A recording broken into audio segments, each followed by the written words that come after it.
George Burns, Barbie, and Pancho Villa are all on this day. Welcome back to On This Day. Today's date is March 9th, 2022. It is the 68th day of the year. We got 297 days left. It is the 10th Wednesday in the 11th week, the 79th day of winter, and we got 11 days until spring. And we're still sitting on Pisces. Got a couple more weeks of that. Today is National Barbie Day. National Barbie Day is on March 9th, and it celebrates an iconic toy that premiered on this day at the American International Toy Fair in New York in 1959. Ruth Handler created the Barbie doll and launched an American icon. Barbie's full name is Barbara Millicent Roberts. Yeah, she has an actual name, Barbara Millicent Roberts. And she came with a full array of accessories. While toy makers mass-produced toys for years before Barbie, none of them had adult features. Barbie's adult features made the toy a first of its kind. In other words, she had curves like a real woman. As one guy wrote, prior to Barbie, all female dolls were built like 14-year-old boys. Barbie was also one of the first toys to use television as its main marketing strategy. For a long time, Barbie was the sole sponsor of the Mickey Mouse Club. At the time, this was groundbreaking and very unique.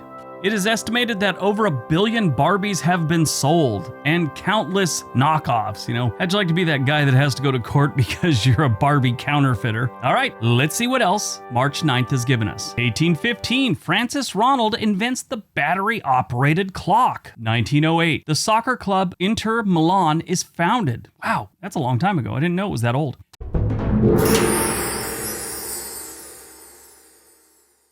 1916, the Mexican Revolution. Pancho Villa leads nearly 500 Mexican raiders in an attack against the border town of Columbus, New Mexico. At the time, Columbus, New Mexico was a small border town about 3 miles north of the Mexico border. Pancho Villa normally had a little small army, or whatever you want to call it, of about 100 men, but during this time, he had recruited more, and he was right around 500 men in strength, and they decided they would start planning raids into the United States. This was their first shot at it. Now, there's never been a real reason given why they decided to do this. They were just looking for a town to raid, and they did. An American kidnap victim who had been with Pancho Villa's men said they had about 1,500, but only around 500 actually attacked the town. And that's because they didn't have enough ammunition for everyone. So the Villistas sent in, that's what they were called, Villistas, they sent in spies to see how many soldiers were there and how many people. When the spies returned, they said there was only about 30 soldiers garrisoned in Columbus. This was a serious error. There was actually in total about 270 combat troops just outside of town and on patrols in the area. So around midnight, Villa and his troops crossed the border and headed towards Columbus. They separated in 2 columns and attacked around 4:15 in the morning, while most of the soldiers in town and all the residents were asleep. Both the residents and the military were caught by surprise, but they recovered quickly. While the raid was going on, a machine gun crew from the 13th Cavalry and about 30 infantry soldiers were able to join the conflict and kind of turn the tides on the Villistas. In addition to this, many of the townspeople were armed with rifles and shotguns. Villa's men looted and burned several houses and commercial buildings, fighting civilians that were defending their homes. In the end, the Americans lost 8 and had 15 wounded, while the Villistas had 67 killed and many more wounded. They're not sure how many because they left, and they captured 7. In total, 10 civilians were killed. Because of this, President Woodrow Wilson actually sent troops into Mexico to hunt down Pancho Villa. It was led by General John J. Pershing, and one of the lieutenants, I believe he was at the time, was Patton. 1933, the Great Depression. Franklin Delano Roosevelt submits the Emergency Banking Act to Congress, the first of his New Deal policies. 1954, McCarthyism. CBS television broadcasts the See It Now episode, a report on Senator Joseph McCarthy, produced by Fred Friendly. This was part of the downfall of Joseph McCarthy, by the way. 1961, Sputnik 9 successfully launches, carrying a dog and a human dummy and demonstrating that the Soviet Union was ready to begin human spacecraft.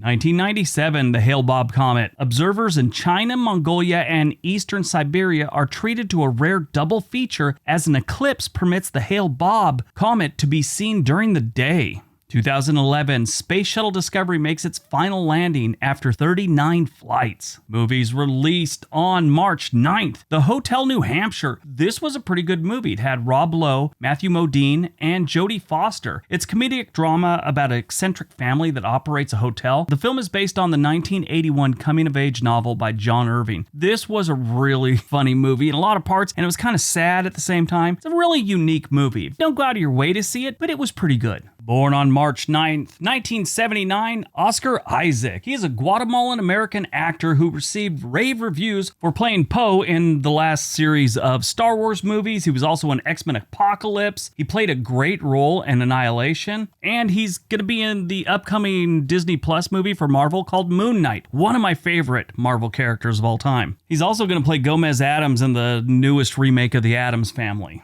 I like him. I think he's a great actor. He's very likable, his personality at least. I don't know him personally, but he seems like a very likable person. When I saw him in Star Wars, I thought he was someone else. There's a guy that was in a show called The New Girl named Jake Johnson. I thought that was the dude from The New Girl, but it wasn't. Died on March 9th, 1996, we lost George Burns, the cigar-smoking comedian and partner of Gracie Allen, whose career thrived in transitions between vaudeville, radio, film, and television. He had a television show from 1950 to 1958, The George Burns and Gracie Allen Show. George Burns' father died in 1903 in the influenza epidemic. Around that time, his singing talent was discovered while working as a syrup maker in a local candy store. Yes, at 7, back in the early 1900s. You worked. He had a lot of good roles over the years. I loved him in Oh God, that was pretty good. He was in a movie with Brooke Shields called Just You and Me, Kid. Now, he's like a vaudeville actor and magician. All his friends are magicians, but he sees that she needs help, and he helps her out because these criminals are trying to kill her. So he hides her at his house, and she's staying there. And every Tuesday, he has like a poker game with all his magician buddies. Well, it's weird because they all have to get down to their boxer shorts to play poker because they're all ex-magicians, and nobody can trust each other. So they all play poker in their underwear, and she thought this was weird, as it was. But it was a really cute movie. In 1974, Jack Benny agreed to play one of the lead roles in the movie The Sunshine Boys, but when his health began to plummet, Burns replaced him, and this became one of George Burns' best roles ever. George Burns actually won an Academy Award for this. The best actor was almost Walter Matthau. He was nominated, he didn't win it, but best supporting actor was George Burns. He also won a Golden Globe for this part. But George Burns died on this day in 1996. He was 100 years old.